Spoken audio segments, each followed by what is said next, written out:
Bonjour à toutes et bonjour à tous. Avant d'attaquer dès la semaine prochaine et jusqu'en septembre la série de rediffusion des Turbos de l'été, je vous propose de démarrer l'émission aujourd'hui en chauffant la gomme, en mettant la pression. Je suis venu pour ça sur le circuit Paul Armagnac à Nogaro, essayer une voiture qui nous avait fait flasher quand on avait assisté à sa naissance dans les ateliers de Renault à Boulogne-Billancourt, les ateliers du style. Vous les découvrez derrière moi, c'est le speeder Renault. On s'installe au volant et ça démarre fort.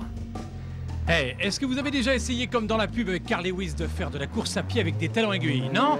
Eh ben vous ne la voyez pas, mais il n'avait plus. Et sur la voiture, il y avait des pneus slick. Du coup, ça donne un essai du speeder Renault à Nogaro, façon Philippe Candeloro.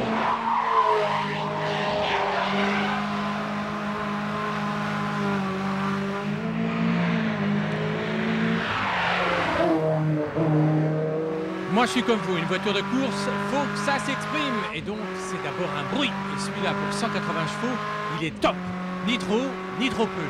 En fait, comme la voiture, un jouet, un enfant de la course. 710 kg, c'est 80 de moins qu'une Twingo et c'est là tout le secret du speeder. Légèreté, vivacité, maniabilité, rapidité. Cela dit, entre les pneus slick, le bitume humide et la fougue que vous colle cet engin irrésistible, ça passe limite et parfois pas du tout.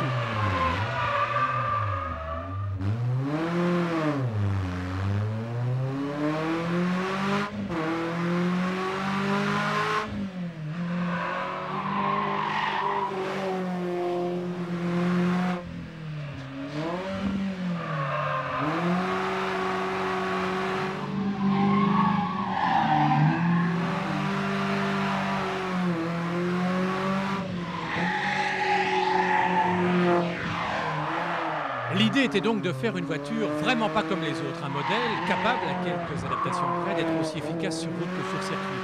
Et justement, avant d'essayer à l'automne la version route, celle de compétition aujourd'hui se révèle être un bonheur, une joie de conduire, en fait tout bonnement, la Lotus Seven de l'an 2000. Une architecture moderne en aluminium, léger, hyper rigide, un moteur, celui de la Clio Williams en position centrale arrière, une boîte 6 vitesses totalement nouvelle, et puis quelques emprunts à l'Alpine A610 comme les étriers de frein et les disques. Efficace, hein? Et puis des techniques de suspension, liaison au sol directement issues de la Formule 1. Un cocktail explosif qui secoue les fesses à bien des concepts, une voiture plaisir qui ne prétend pas aller très vite, 220 km/h sur circuit, et qu'on devrait pouvoir toucher à moins de 200 000 francs. Et cette gamberge géniale, eh bien c'est le fruit d'une association entre Claude Fior, ex-pilote vitesse moto, patron d'une PME de 25 salariés à Nogaro, et une autre PME, Renault Sport, et oui, patron Christian Hansen. Deux passionnés qui se comprennent et se complètent, résultat en moins de 2 ans, le speeder.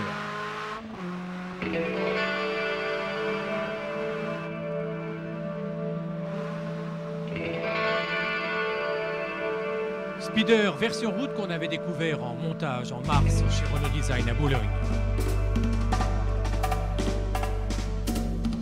Les voitures maintenant seront montées à Dieppe, ex-Alpine, 1000 à 2000 par an. Et c'est Claude Fior qui s'occupera des versions courses qui s'aligneront en 96 dans l'Eurocup Speeder en remplacement de l'Eurocup Clio.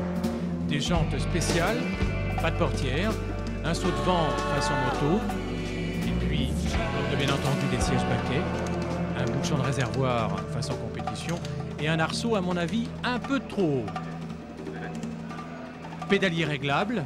Il s'avance ou se recule grâce à cette molette, un répartiteur de puissance de freinage, avant ou arrière, et puis, logique, un compteur façon Formule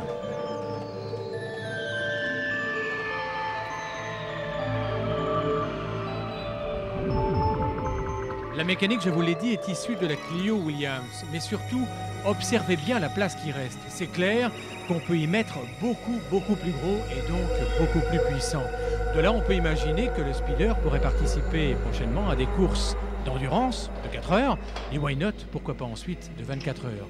Mais c'est sûr que pour démarrer cette aventure aujourd'hui, ça n'est pas tout à fait le but recherché. C'est une voiture plaisir, bon, je crois que tout le monde cherche à faire ça dans ces petites niches. Mais je crois que là, on a réussi une association, me semble-t-il, de bon, du moins je l'espère. Ce dont vous êtes le plus fier avec le speeder? La collaboration avec Renault et l'efficacité de cette association pas évidente d'une très grosse société comme Renault et une toute petite PME comme la mienne. Ce que vous regrettez le plus à propos du speeder? Ce que je regrette le plus à propos du speeder, c'est de ne pas l'avoir fait avant.